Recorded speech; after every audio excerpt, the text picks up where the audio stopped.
بددیانتی عام تھی، کمزوروں کا مال کھا جانا عام تھا اور بدکاری عام تھی۔ عرب میں بدکاری کا حال یہ تھا کہ ایک عورت 8-10 مردوں سے ناجائز تعلقات قائم کرتی تھی، اور جب اولاد پیدا ہوتی تو وہ سب کو جمع کرتی اور جس کے بھی کندھے پہ وہ ہاتھ رکھ دیتی وہ بچہ اسی کی طرف منسوب ہو جاتا۔ یہ گندگی تھی عرب کی۔ ایسے گندے ترین ماحول کے اندر بھی سیدہ خدیجۃ الکبریٰ کی پاک دامنی اور طہارت اور عظیم المرتبت ہونے کی سب سے بڑی دلیل یہ ہے کہ اس گندگی اور جہالت کے ماحول میں بھی خدیجۃ الکبریٰ کو لوگ عرب کے ماحول میں طیبہ اور طاہرہ کے لقب سے یاد کرتے تھے۔ وجہ یہ ہے کہ جس مقدس ذات کے لیے اس ذات کا انتخاب ہوا تھا، ظاہر سی بات ہے تمام ازواج مطہرات کے لیے ایک بات میں یہاں بیان کرنا چاہتا ہوں کہ جناب زلیخا رضی اللہ تعالیٰ عنہ، جنہیں ہم زلیخا بھی کہتے ہیں، یہ حضرت یوسف علیہ السلام کی بیوی ہوئی ہیں۔ ان کے متعلق مفسرین نے بالخصوص حضرت امام غزالی رحمۃ اللہ علیہ نے اپنی کتاب میں لکھا ہے کہ جب جناب زلیخا عزیز مصر کے حرم میں آئیں تو انہوں نے دیکھا کہ یہ وہ نہیں ہے جو میں جسے خواب میں دیکھتی تھی۔ تو جس وقت عزیز مصر آپ کی طرف بڑھا تو قدرت نے آپ کو ایک طرف کر دیا اور ایک جنی، یہ روایت امام غزالی بیان کرتے ہیں، ایک جنی کو زلیخا کی ہم شکل بنا کر عزیز مصر کے ساتھ کر دیا گیا اور وہ رات اسی کے ساتھ گزارتا تھا اور انہیں محفوظ رکھا۔ کیوں؟ اس لیے کہ یہ جناب یوسف علیہ السلام کے نکاح میں آنے والی تھی۔ اب آپ اندازہ فرمائیں کہ جب یوسف علیہ السلام کے لیے جس کا انتخاب ہو تو قدرتی شان سے ان کا تحفظ کرتی ہے، تو جن خواتین کا نکاح جان یوسف مصطفیٰ جان رحمت صلی اللہ علیہ وآلہ وسلم کے ساتھ ہونے والا تھا، تو ان خواتین کی عصمت، طہارت اور عفت کی حفاظت قدرت نے کی شان سے کی ہوگی۔ تو اس جہالت کے ماحول میں بھی آپ کو طیبہ اور طاہرہ کے لقب سے یاد کیا جاتا تھا۔ جناب خدیجۃ الکبریٰ رضی اللہ تعالیٰ عنہ کے پاس عرب کے بڑے بڑے تاجروں نے اور بڑے بڑے رئیسوں نے نکاح کا پیغام بھجوایا، لیکن آپ نے سب کا انکار کر دیا اور حضور اکرم صلی اللہ علیہ وآلہ وسلم کی بارگاہ میں انہوں نے خود سے نکاح کی عرضی اپنی سہیلی کے ذریعے سے،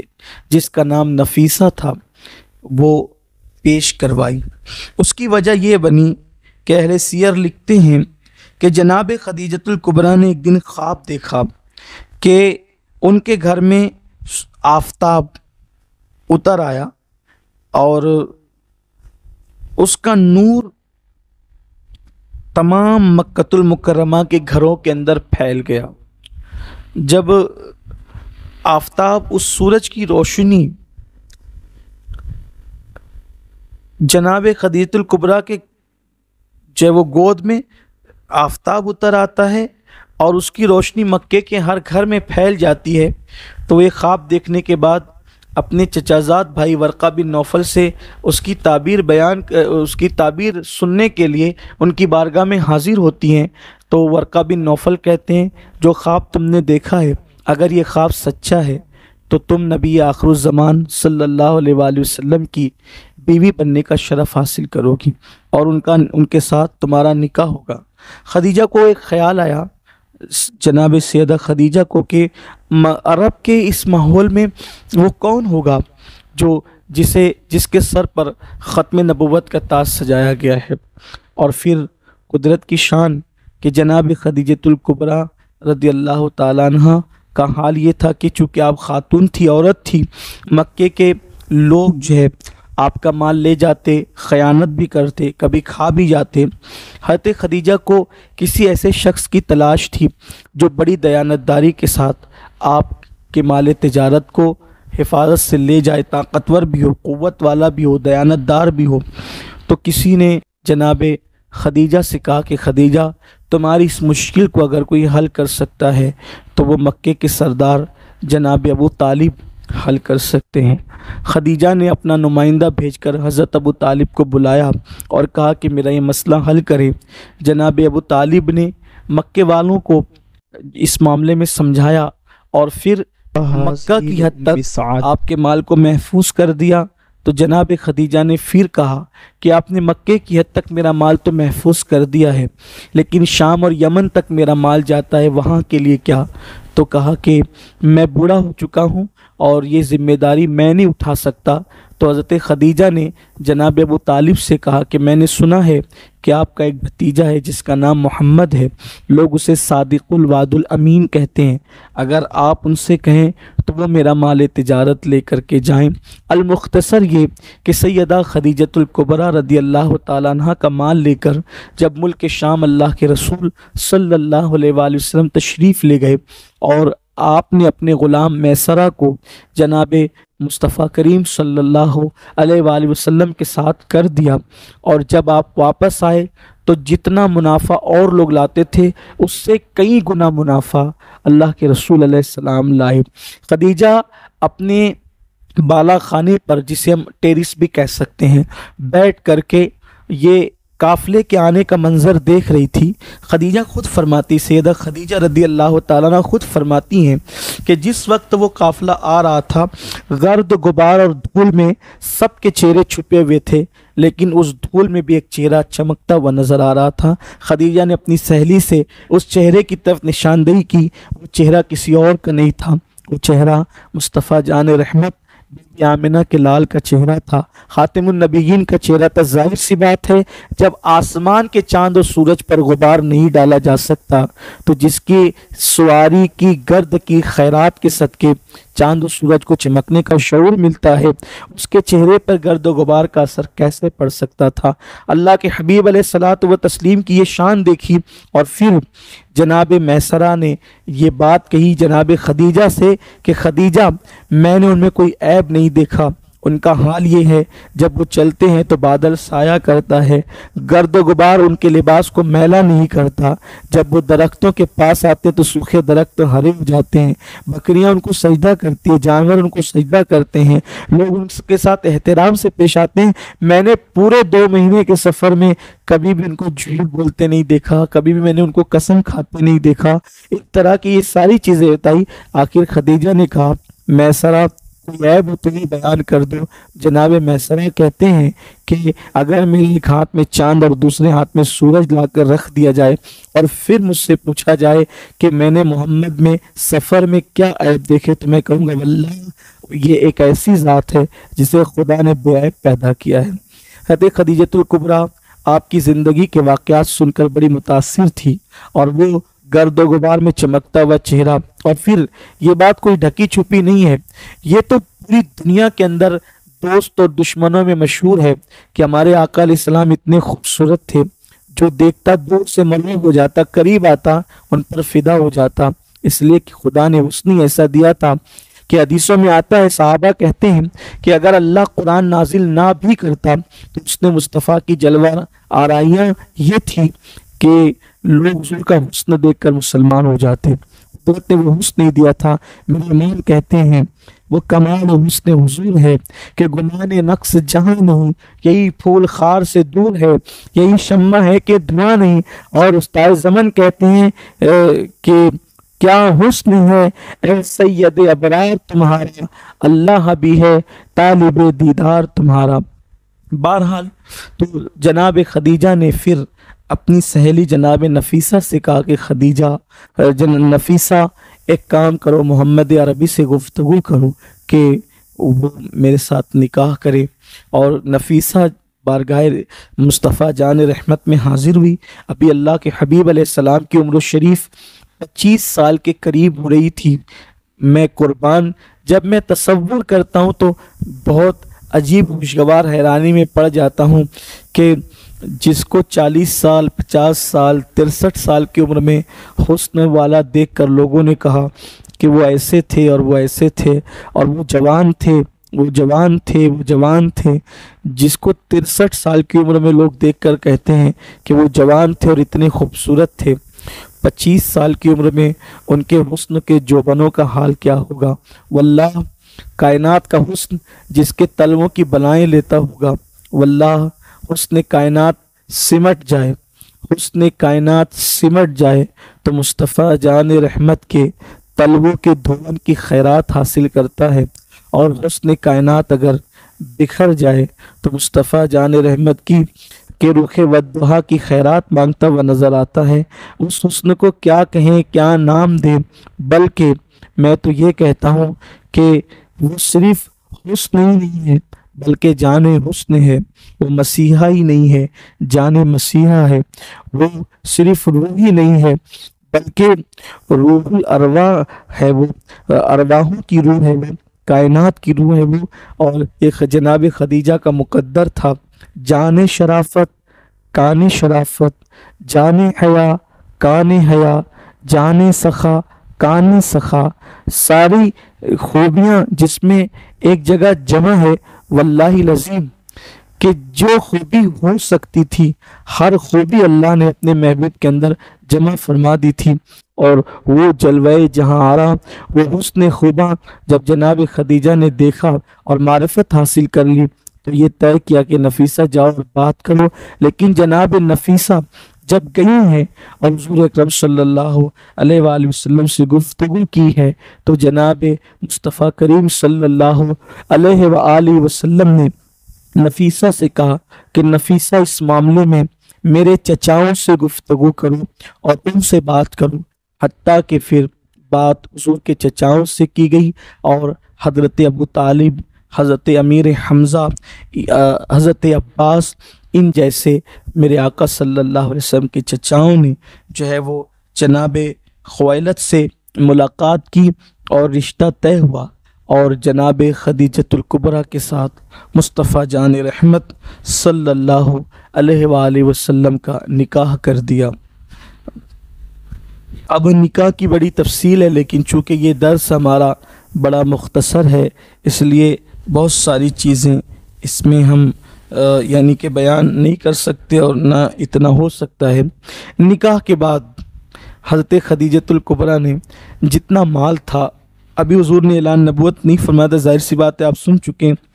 کہ حضور علیہ السلام کی عمر شریف 25 سال تھی اور جناب خدیجۃ الکبریٰ کی عمر شریف 40 سال تھی، اور سیدہ خدیجۃ الکبریٰ کو قدرت نے بہت حسن سے نوازا تھا، تو حضرت خدیجۃ الکبریٰ نے اپنا سارا مال مصطفیٰ جان رحمت صلی اللہ علیہ وآلہ وسلم کی خدمت میں پیش کر دیا۔ بعض سیرت نگاروں نے تو یہاں تک لکھا ہے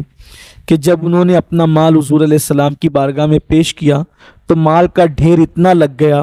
کہ ایک طرف جناب خدیجہ تھی، دوسری طرف مصطفیٰ جان رحمت صلی اللہ علیہ وسلم، مال کے ڈھیر میں اتنا وہ مال کا ڈھیر لگا کہ ادھر سے مصطفیٰ جان رحمت بظاہر جناب خدیجہ کی طرف نہیں دیکھ رہے تھے اور جناب خدیجہ مصطفیٰ جان رحمت کو نہیں دیکھ پا رہی تھی۔ اتنی دولت بارگاہ رسالت میں انہوں نے پیش کیا جب کہ ابھی کے اعلان نبوت نہیں ہوا تھا، اور کہا کہ یہ میرا مال نہیں اب آپ کا مال ہے، حتیٰ کہ اپنے کنیزوں کو اور اپنے غلاموں کو بھی مصطفیٰ جان رحمت صلی اللہ علیہ وآلہ وسلم کی بارگاہ میں نذر کر دیا۔ آقا علیہ الصلوۃ والتسلیم کا ان دنوں معمول یہ تھا کہ اللہ کے حبیب صلی اللہ علیہ وآلہ وسلم ستو اور پانی لے کر غار حرا میں تشریف لے جاتے اور وہاں اللہ کی عبادت کرتے۔ جو لوگ جبل نور غار حرا گئے ہیں وہ جانتے ہیں کہ جناب خدیجۃ الکبریٰ کی حضور سے محبت، قربانیاں، الفت کتنی عظیم تھی کہ میرے آقا صلی اللہ علیہ وآلہ وسلم کی بارگاہ میں وہ کھانا پہنچانے کے لیے تشریف لے جاتی تھی۔ اللہ اکبر، آدمی وہ غار ایک مرتبہ چڑھ جائے تو 2-3 دن تک کے اس کے لیے چلنا پھرنا دشوار ہو جاتا ہے، اتنا تھک جاتا ہے، لیکن جناب خدیجۃ الکبریٰ رضی اللہ تعالیٰ عنہ کھانا لے کر کے جاتی تھی، حضور علیہ السلام کی بارگاہ میں پیش کرتی تھی۔ اور سیدہ خدیجۃ الکبریٰ کی سب سے بڑی خصوصیت ہم جس کو قرار دے سکتے ہیں وہ یہ ہیں کہ حضور اکرم صلی اللہ علیہ وآلہ وسلم پر جب پہلی وحی نازل ہوئی ہے تو تو اس وقت سب سے پہلے مطلقاً پوری کائنات میں سب سے پہلے اگر کسی نے حضور علیہ السلام کا کلمہ پڑھا ہے تو وہ جناب سیدہ خدیجۃ الکبریٰ رضی اللہ تعالیٰ کی ذات ہے۔ تفصیل ہمارے یہاں یہ ہے کہ مردوں میں سب سے پہلے سیدنا صدیق اکبر نے کلمہ پڑھا، عورتوں میں سب سے پہلے سیدہ خدیجہ نے پڑھا، بچوں میں سب سے پہلے مولا کائنات مولا علی نے پڑھا، غلاموں میں سب سے پہلے زید بن حارثہ نے پڑھا۔ لیکن اگر درایت اور روایات سب کو یکجا کر کے مطلقاً اگر سب سے پہلے پوری امت میں کسی کو کلمہ پڑھنے کا شرف حاصل ہے جس پر پوری امت کا اتفاق ہے تو وہ خدیجۃ الکبریٰ رضی اللہ تعالیٰ عنہ کی ذات ہے۔ اور حضور اکرم صلی اللہ علیہ وآلہ وسلم پر پیر کے دن پہلی وحی نازل ہوتی ہے، اور پیر کے دن ہی ام المومنین خدیجۃ الکبریٰ حضور علیہ السلام کے ساتھ نماز پڑھتی ہیں۔ یہ سیدہ خدیجۃ الکبریٰ رضی اللہ عنہ کی شان ہے۔ اور پھر جب آقا علیہ السلام پہ پہلی وحی نازل ہوئی تو بہت ساری چیزیں ہوئی، اور وہ لے کر گئیں جناب ورقہ بن نوفل کے پاس حضور علیہ السلام کو، اور کہا کہ ایسا ایسا ہوا ہے۔ تو جناب ورقہ نے کہا کہ آپ کے پاس وہی آیا تھا جو جناب موسیٰ کے پاس آیا کرتا تھا، یعنی جبریل علیہ السلام، اور آپ اللہ کے نبی ہیں۔ یہاں پہنچ کر کچھ لوگوں کو ایک اشکال ہوتا ہے کہ سارے انبیاء کرام جو ہے وہ ان کو پتہ ہے جب ان پہ وحی آئی کہ تو اور انہوں نے اعلان کیا کہ وہ اللہ کے نبی وہ اللہ کے نبی ہے، حضور پر وحی آئی اور حضور کو پتہ نہیں، ورقہ بتا رہے ہیں کہ آپ اللہ کے نبی ہیں۔ حضور کو پتہ ہے، اللہ کے رسول صلی اللہ علیہ وآلہ وسلم کو تو اس دن بھی پتہ ہے جس دن وہ پیدا ہوئے تھے، اسی لیے تو انہوں نے جب پیدائش کے وقت سجدے میں سر رکھ کے کہا نا رب حبلی امتی۔ اور پھر اللہ کے رسول علیہ السلام 6 سال کی عمر میں جب مدینہ منورہ اپنی والدہ کے ساتھ گئے تو اس وقت حضور فرماتے ہیں کہ جو پتھر مجھ پہ درود پڑھتے تھے میں ان پتھروں کو ابھی تک پہچانتا ہوں۔ بے شمار واقعات ہیں، لیکن ورقہ سے یہ کہلوانے میں حکمت کیا تھی؟ حضور علیہ السلام نے خود نہیں کہا، ہر نبی نے خود کہا کہ میں اللہ کا نبی ہوں، لیکن حضور علیہ السلام نے جو وحی نازل ہونے کے بعد خود نہیں کہا، پہلے ورقہ نے کہا نا۔ یہ بھی حضور کی شان ہے کہ محبوب سب نبی اپنے آپ کی نبوت کا اعلان کریں گے، اور آپ وہ نبی ہیں کہ آپ چپ رہیں گے اور ہم کسی اور سے آپ کی نبوت کا اعلان کرائیں گے۔ یہ بھی حضور علیہ السلام کی شان ہے، تو یہاں اشکال نہیں پیدا ہونا چاہیے۔ اور حضور اکرم صلی اللہ علیہ وآلہ وسلم کی بڑی شانیں، کبھی انشاءاللہ اس پر موقع ملے تو ہم گفتگو کر سکتے ہیں، لیکن اس درس میں چونکہ خاص امہات المومنین پہ ہم گفتگو کر رہے ہیں